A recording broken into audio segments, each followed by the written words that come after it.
et son fonctionnement actuel cause un engorgement inacceptable de la route nationale numéro 1 sur l'axe Kinshasa-Matadi qui met quotidiennement en danger la vie de ceux qui la fréquentent. Conformément à sa volonté de doter toutes les grandes villes du pays d'infrastructures socio-économiques modernes, fonctionnelles et favorisant les dynamismes économiques, le président de la République a instruit la mise en place d'une équipe de travail chargée de réaliser une étude de faisabilité en vue de la construction d'un grand centre logistique et de la délocalisation de l'actuel marché de Matadi-Kibala qui permet de faire le stockage et la commercialisation de produits agricoles. Cette commission sera placée sous la supervision du Premier ministre chef du gouvernement et comprendra le vice-premier ministre, ministre de l'Intérieur, décentralisation et affaires coutumières, le ministre d'État, ministre de l'Urbanisme et Habitat, le ministre des Affaires foncières, ainsi que d'autres parties prenantes dont les gouverneurs des provinces de Kinshasa et du Congo central. Le deuxième point de la communication du président de la République a porté sur ses missions officielles d'itinérance à l'intérieur du pays et de l'urgence d'accélérer la mise en œuvre du programme du gouvernement.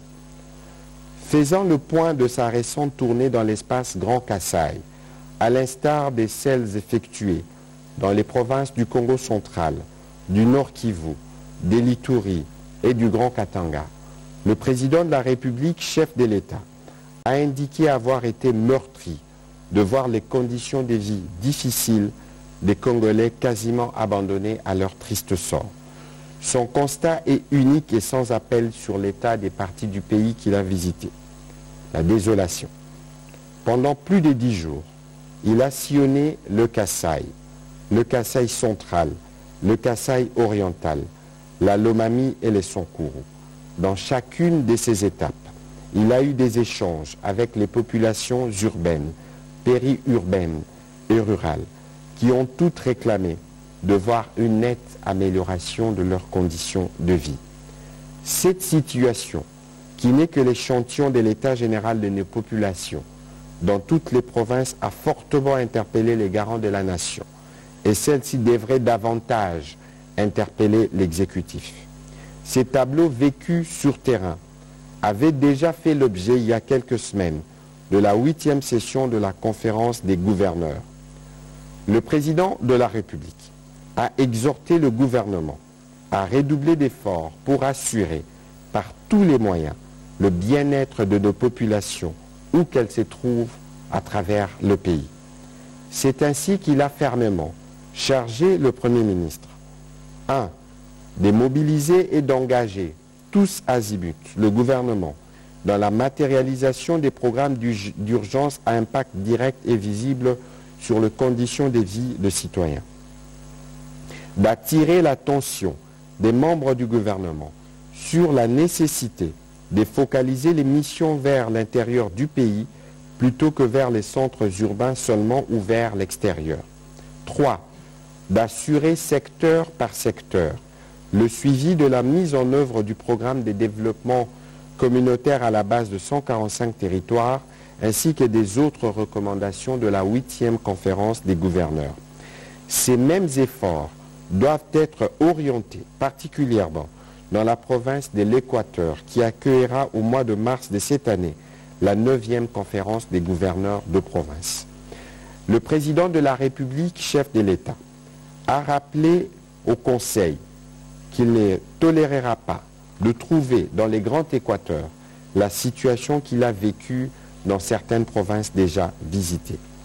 En attendant, le président de la République souhaite, dans le cadre d'une évaluation à court terme, que chaque membre du gouvernement, individuellement ou conjointement, avec les autres dans les matières transversales, initie et réalise des actions de soulagement des populations dans leurs secteurs respectifs, notamment en termes de desserte en eau potable, en matière d'électricité, d'infrastructures routières et de santé. Une attention particulière doit être accordée aux missions d'inspection de projets auquel seront désormais joints les membres de son cabinet sous la supervision du Premier ministre et en collaboration avec le directeur de cabinet du Président de la République. Ces rapports feront l'objet des débats et discussions au cours de conseils des ministres ordinaires ou extraordinaires. Intervenant immédiatement après le Président de la République, le Premier ministre chef du gouvernement a tenu d'abord à présenter au nom du gouvernement les vœux le meilleur au Président de la République pour cette nouvelle année. Il a ensuite rassuré le chef de l'État que ses instructions et orientations seront scrupuleusement respectées et ce dans tous les secteurs. Le Premier ministre chef du gouvernement, qui a étroitement suivi la tournée du Président de la République, ainsi que ses échanges avec la population à la base, va redoubler d'ardeur pour que les actions de l'exécutif, notamment en ce qui concerne l'effectivité de la gratuité de l'enseignement, le plan de développement de 145 territoires, ainsi que le programme Avenir de la couverture de santé universelle, soit une réalité palpable pour nos populations aussi bien dans les centres urbains que dans les milieux ruraux. Le Premier ministre a terminé son propos en rappelant que le gouvernement entend poursuivre sa politique de dialogue avec les différents corps sociaux pour cette nouvelle année. C'est dans cet ordre qu'il a encouragé les ministres de l'enseignement supérieur et universitaire à poursuivre les discussions avec les associations des professeurs, des chefs de travaux et assistants administratifs et garantir ainsi la tenue apaisée de l'année académique qui a été lancée le 5 janvier dernier.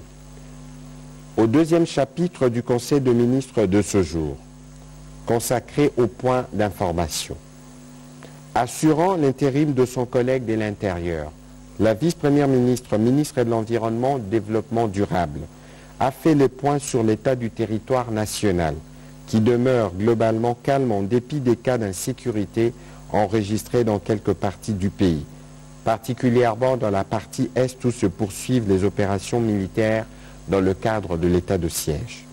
L'état d'esprit de la population a été marqué notamment par la fin de la visite officielle du président de la République dans l'espace Grand Kasaï, débutée depuis le 24 décembre 2021. L'adresse du président de la République à la nation à l'occasion du Nouvel An 2022. La rentrée académique 2021-2022 intervenue le 5 janvier dernier et la commémoration en toute quiétude de la fête du Nouvel An dans toutes les provinces de la République. Quelques faits ont été épinglés sur le plan sécuritaire, notamment 1. Les recours aux méthodes terroristes du type kamikaze, les cas des attentats de la Noël à Béni et du colis piégé à Oicha le 5 janvier dernier. La recrudescence du phénomène d'évasion des prisonniers à Mahagi dans la province de l'Ituri, à Chikapa dans la province du Kasaï le 3 et le 4 janvier 2022. La persistance des affrontements et tensions communautaires dans plusieurs provinces. Complétant la vice-première ministre, ministre de l'Environnement, représentant le vice-premier ministre, ministre de l'Intérieur, le ministre de la Défense nationale et ancien combattant, a fait le point au Conseil de la situation sécuritaire par région et par zone de défense. La situation demeure globalement sous contrôle des forces armées de la République démocratique du Congo. Il a indiqué que dans la première et la deuxième zone de défense, la situation est stable, excepté dans le Tanganyika, où il a été signalé l'activisme des miliciens du groupe Apanapale. Cette situation est suivie de très près par les forces armées de la République démocratique du Congo dans cette région. Concernant la troisième zone de défense, les opérations conjointes de forces armées de la République démocratique du Congo et des forces de défense du peuple ougandais UPDF se poursuivent normalement. La mutualisation de ces forces a notamment conduit à l'occupation du quartier général des terroristes à Kampiadjoua et des opérations ciblées sur d'autres bastions se poursuivent. Dans les secteurs opérationnels Soukola 1 Grand Nord, les terroristes ADF et leurs supplétifs, en représailles aux opérations militaires, font usage de bombes artisanales pour terroriser les populations. Les dispositions sont prises par l'armée pour le renforcement des testeurs des métaux et des effectifs pour prévenir toute forme de menace terroriste. Dans les territoires de Rutshuru, des dispositions sont prises pour étouffer toute intention de l'ennemi et éventuellement contrer toutes ces attaques. Le ministère de la Défense nationale reste déterminé à atteindre les objectifs fixés par le gouvernement, à savoir la restauration de l'autorité de l'État sur toute l'étendue du territoire national. Intervenant sur ces chapitres de points d'information, le ministre de la Santé, Hygiène et Prévention a fait les points de l'évolution de la situation de la pandémie à Covid-19. Le ministre de la Santé a présenté un cumul de 80 997 cas confirmés et 2 probables depuis l'apparition de ces virus en République démocratique du Congo. 1173 compatriotes sont décédés, soit un taux de létalité de 1,7%. Avec la survenue du variant Omicron, plus de 200 cas sont enregistrés par jour. L'épicentre de la pandémie qui touche toutes les 26 provinces de la République démocratique du Congo reste Kinshasa, la capitale. Il a indiqué que la dynamique de la riposte fait face à plusieurs défis, parmi lesquels la faible couverture vaccinale, la survenue du nouveau variant Omicron plus transmissible, l'automédication et la consultation tardive des cas. Des actions entreprises, le ministère de la Santé publique, Hygiène et Prévention a réaffirmé la détermination du gouvernement à poursuivre la sensibilisation de la population pour se faire consulter dès l'apparition de symptômes grippaux et se faire vacciner. Il a également rassuré que les stocks de vaccins demeurent suffisants pour couvrir les demandes. Cependant, la fourchette de péremption ira de février à juillet 2022. Sur un autre chapitre, le ministre de la Santé publique, Hygiène et Prévention a informé le Conseil de la notification d'une flambée des cas de choléra enregistrés dans la province du Sud Kivu. Les zones de santé concernées sont celles de Kimbi-Lulenge, précédemment et actuellement Ruzizi. Il a fait mention de la prise en charge gratuite des cas dans les centres de traitement choléra, les activités communautaires en termes de désinfection des ménages, la sensibilisation ainsi que la vaccination préventive. En rapport avec l'engagement du président de la République, chef de l'État, sur la mise en œuvre de la couverture santé universelle, le ministre de la Santé publique, Hygiène et Prévention, a fait les points de l'état d'avancement de préparatifs de textes législatifs, dont le travail s'est fait en collaboration avec les autres acteurs du secteur. À propos de la grève des professionnels de santé et autres administratifs débutée le 2 août 2021, le ministre de la Santé a indiqué avoir finalisé avec le banc syndical les termes du protocole d'accord qui sera contresigné par le ministre d'État, ministre du Budget, dans un délai relativement court. Il a conclu son adresse en évoquant la situation de l'incendie qui a ravagé une partie de l'hôpital général de Makala, mieux connu sous le nom de sanatorium, parti d'un local vers tout le 4e étage de cet édifice. Aucune perte en vie humaine n'a été signalée. Une enquête est en cours pour en établir les causes. Un appui émanant des niveaux central et provincial sera diligenté pour réparer les dégâts matériels enregistrés. Spécialement invitée au Conseil des ministres de ce jour, la gouverneure de la Banque centrale du Congo a fait le point sur l'évolution de la situation récente sur le marché des changes et la situation économique du pays. Elle a souligné que 2021 a été globalement une très bonne année, car elle a été témoin de la rupture avec les effets néfastes de la pandémie à Covid-19 en République démocratique du Congo. En 2021, le gouvernement a pu renouer avec la croissance qui s'est chiffrée à 5,7%. Il a réussi à baisser sensiblement l'inflation et à garantir la stabilité monétaire. La stabilité du cadre macroéconomique est due, entre autres, à la bonne coordination de politiques monétaires et budgétaires, à la poursuite des réformes et à l'absence de chocs majeurs. La croissance économique s'est établi à 5,7% en 2021 contre 1,7% en 2020. Sur l'ensemble de l'année 2021, les prix ont progressé de 5,28% contre 15,75% en 2020. Pour 2022, les perspectives sont bonnes et la croissance peut passer à 6%. On peut maintenir l'inflation sous contrôle, la stabilité du taux de change par la bonne tenue des finances publiques. La gouverneure a annoncé 2 décisions majeures, notamment la réduction du taux directeur de la Banque centrale du Congo de 8,5% à 7,5% et la constitution des réserves obligatoires dans la monnaie des dépôts pour permettre l'octroi des crédits en monnaie nationale et ainsi contribuer à la dédollarisation de l'économie. Complétant la gouverneure de la Banque centrale sur ces points, le ministre des Finances a fait le point de la situation des finances en 2021. Les recettes mobilisées par les régies financières durant l'année qui s'est achevée ont atteint un niveau historique de 12 000 milliards de francs congolais, soit près de 6 milliards de dollars américains, indiquant une augmentation de 65% par rapport aux recettes réalisées en 2020. Le mois de décembre a connu une recette exceptionnelle de près de 50 milliards de francs congolais, soit 25 millions de dollars, dû au paiement de bonus des signatures liées au renouvellement de la convention pétrolière avec la société Perenco. L'entièreté de cette recette a été affectée aux interventions du gouvernement à travers le Bureau central de coordination, en vue des affectations suivantes. 20 milliards de francs congolais affectés au projet de développement pour le territoire de Mwanda.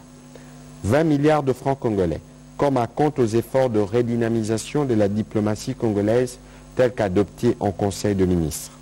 10 milliards de francs congolais en complément à d'autres projets d'investissement du gouvernement. Il a conclu son propos en insistant qu'en 2022, davantage d'efforts seront consentis pour l'amélioration de la qualité de la dépense. Au chapitre 3 du Conseil de ministres de ce jour, relatif à l'approbation d'un relevé des décisions du Conseil de ministres, le Conseil de ministres a adopté le relevé des décisions prises lors de sa 34e réunion tenue le vendredi 24 décembre 2021. Au chapitre 4, dernier chapitre du Conseil de ministres de ce jour, relatif à l'examen et adoption de dossiers, un seul dossier a été traité, de l'état de lieu de la liquidation de lignes aériennes congolaises. En exécution de l'instruction du président de la République, donnée lors de la 34e réunion du Conseil de ministres, la ministre d'État, ministre du portefeuille, en collaboration avec le ministre des Transports, Voies des Communications et des Désenclavements, a mis en place une commission interministérielle chargée de présenter un rapport succinct relatif à l'état des lieux de la liquidation de lignes aériennes congolaises. Composée d'experts de la primature, des ministères en charge du portefeuille de transport, la dite commission a examiné plusieurs points, notamment la créance certifiée des lignes aériennes congolaises sur l'État congolais, la dette sociale certifiée due aux agents des lacs, la dette envers d'autres créanciers, enfin la valeur marchande du patrimoine existant. La ministre d'État, ministre du portefeuille, a précisé que l'éventuelle récupération du patrimoine restant des lignes aériennes congolaises pour l'affecter à une autre société existante ou nouvelle société devra se faire par voie d'acquisition auprès du comité de liquidation des lignes aériennes congolaises. Après débat et délibération, le Conseil a pris acte de ce rapport qui devra être enrichi au niveau de la commission interministérielle avant son examen et son adoption en Conseil de ministres. Commencée à 11h23, la réunion du Conseil de ministres, la première de l'année 2022, a pris fin à 14h43. Je vous remercie.